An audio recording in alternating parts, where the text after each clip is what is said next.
अनेक वर्षापासून अल्प मानधनावर 24 तास रुग्णसेवा बजावणाऱ्या 102 रुग्णवाहिका चालकांनी आता संताप व्यक्त करत राज्यभर चक्काजाम आंदोलनाचा इशारा दिला आहे। 2005 पासून विनाखंड सेवा देत असतानाही शासनाकडून वारंवार पत्रव्यवहार करूनही न्याय मिळालेला नाही, अशी भूमिका चालकांनी मांडली आहे। आकृतिबंध आराखड्यात पद मान्य असतानाही प्रत्यक्ष लाभ न मिळाल्याने चालकांमध्ये तीव्र नाराजी पसरली आहे। कोरोना काळात जीवाची पर्वा न करता रात्रंदिवस सेवा देणाऱ्या चालकांनी आपल्या मागण्यांकडे शासनाने गांभीर्याने लक्ष द्यावे अशी मागणी केली आहे। ऊन वारा पाऊस थंडी न पाहता रुग्णांच्या सेवेत तत्पर राहिलो, अनेकांचे प्राण वाचवले, मात्र आज आमच्याच कुटुंबाचा प्रश्न निर्माण झाला आहे, असे चालकांचे मत आहे। ज्येष्ठतेनुसार 10 ते 15 वर्षे सेवा दिलेल्या चालकांना जिल्हा परिषद अंतर्गत विनाअट समाविष्ट करावे ही प्रमुख मागणी पुढे करण्यात आली आहे। मागण्या मान्य न झाल्यास संपूर्ण महाराष्ट्रभर 102 रुग्णवाहिका सेवा बंद ठेवण्यात येईल असा ठाम इशारा देण्यात आला आहे। आंदोलनाच्या पार्श्वभूमीवर सर्व चालक रुग्णवाहिकांच्या चाव्या घेऊन मुंबईतील आझाद मैदान येथे एकत्र येणार असल्याचे सांगण्यात आले आहे।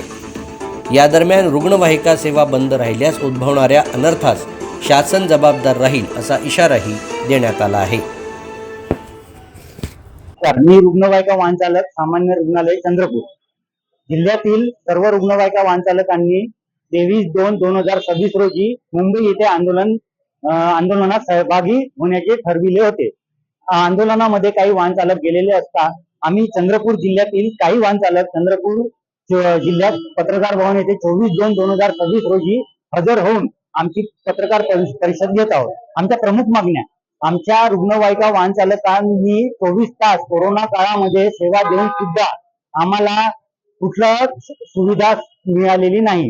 रुग्णवाहिका वाहन चालक हे 24 तास अखंडित सेवा देऊन 365 दिवस अखंडित सेवा देऊनही अल्प मानधनावर काम करत असूनही 4 महिने आम्हाला अल्प मानधनावर ठेवूनही आमचा पगार होत नाही। 4 महिने झाले आमचा पगार झालेला नाही। आम्ही मूलभूत गरजा आमच्या कशा पूर्ण करायच्या, आमचा प्रपंच कसा चालवायचा याचा शासनाने थोडा विचार करायला पाहिजे। रुग्णवाहिका वाहन चालक हे 102 वाहन चालक 12,000वर काम करताय। कंत्राटदार आमच्या नावाने अवाढव्य पैसा घेत आहे। अवाढव्य पैसा घेऊन सुद्धा 4 महिने आमचा पगार करत नाही आहे आणि त्या पगारा आमिषापोटी आम्ही कामच करत राहायचं का? आज 12-12, 14-14, 15-15 वर्ष होऊन सुद्धा आमच्या प्रपंचाला कुठलाच मोबदला या शासनाने दिलेला नाही, या कंत्राटदारांनी दिलेला नाही। आणि या योजनेअंतर्गत आम्ही 9 महिने 9 दिवस गर्भवती, 11 महिने बाळ आणि 365 दिवस त्या बाळांना त्या गर्भवतीला सुविधा अहोरात्री जेव्हा कॉल आला तेव्हा आम्ही पुरवतो। 102 कॉल सेंटर आमच्यासाठी फ्री केलेलं कॉल सेंटर आहे, आमच्यासाठी मान्य केलेलं कॉल सेंटर असून सुद्धा आम्हाला त्या टोल फ्री नंबरचा सुद्धा आम्हाला फायदा होत नाही आहे आणि मानधन वेळेवर मिळत नाही आहे।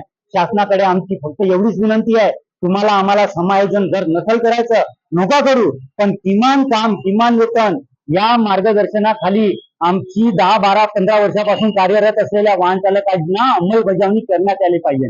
आम्हाला त्याचा थोडा बहुत तरी मोबदला भेटला पाहिजे। आज एका प्रपंचाला चालवायला 25 ते 30 हजार रुपये महिन्याचा लागतो कमीत कमी। आज तुम्ही 12,000मध्ये आमचा प्रपंच आम्हाला चालवा म्हणता आणि 4 महिने आम्हाला पगार देत नाही, आम्ही कसं जगायचं? तुम्हीच विचार करा याचा आणि आमचा थोडा पगार वाढ करा, समायोजन करा, आमच्या प्रपंचातील परिवाराला, आमच्या लोकांना सोयीचा लाभ द्या, सुविधा द्या, हीच आमची मागणी आहे। श्री हाजी मियां शेख, प्रदेशाध्यक्ष, महाराष्ट्र राज्य रुग्णवाहिका वाहन चालक संघटना यांचे तर्फे जी मागणी मागण्यात आलेली आहे, मंत्रालयाकडून आम्हाला 8 दिवसाची कालावधी दिलेला आहे।